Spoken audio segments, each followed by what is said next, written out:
తిరగబడ్డ తెలంగాణ విద్యార్థి లోకం నుంచి ఉద్యమకారులు ఉద్యోగస్తుల వరకు తెలంగాణలో కాంగ్రెస్ ప్రభుత్వం మీద తిరగబడ్డారు. మరి ఎందుకు తిరుగుబాటు? ప్రజాపాలన అని చెప్పుకున్న కాంగ్రెస్ ప్రభుత్వం పాలన ఎక్కడ చేస్తుంది అని విద్యార్థి లోకం, ఉద్యోగాల లోకం, చిన్న స్థాయి ఉద్యోగాల నుంచి పెద్ద స్థాయి ఉద్యోగాల వరకు ప్రశ్నిస్తున్న తరుణం ఇది. మరి ఎక్కడ వాళ్ళ పరిపాలన ఎక్కడ కనబడుతుంది? వాళ్ళు పరిపాలన చేస్తే ఇంతమంది బయటకు ఎందుకు వస్తారు?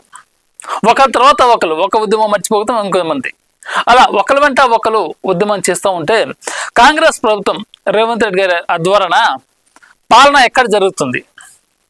ప్రజాపాలన అని చెప్పుకుంటాం, కానీ పాలన ఎక్కడ జరుగుతుందో తెలంగాణ లోకానికి మాత్రం అర్థం కావట్లేదు.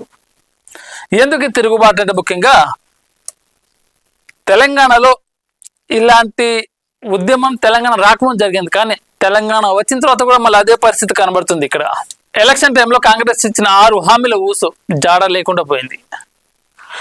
కాంగ్రెస్ ప్రభుత్వాన్ని నెత్తిన పెట్టుకున్నది రైతులు, చిన్న స్థాయి ఉద్యోగులు.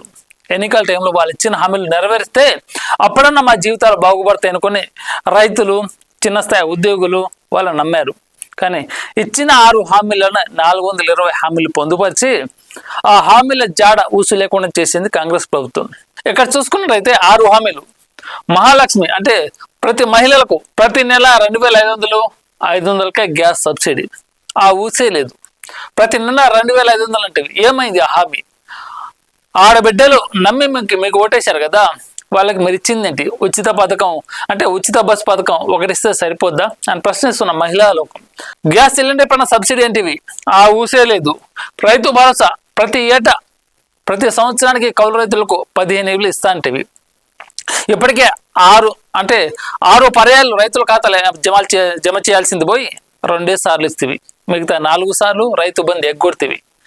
6 సార్లు ఇవ్వాల్సిన రైతు బంధును 2 సార్లుగా పరిమితం చేసి 4 సార్లు ఎగ్గొడితేవి. దీనికి సమాధానం ఏం చెప్తారు?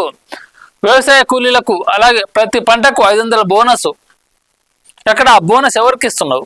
ఎవరి ఖాతాలో వెళ్తున్నాయి? రైతులకు వస్తున్నాయా? రైతు దళారులకు వెళ్తుందా? మరి వాళ్ళ పై స్థాయి అధికారులకు వెళ్తుందా? ఇవన్నీ వీటికి సమాధానం చెప్పాలి. మన నేటి ధాత్రి ఛానల్ ని సబ్స్క్రైబ్ చేయండి. అలాగే మీకు నచ్చిన వీడియోని లైక్ చేసి, షేర్ చేసి, కామెంట్ చేయండి.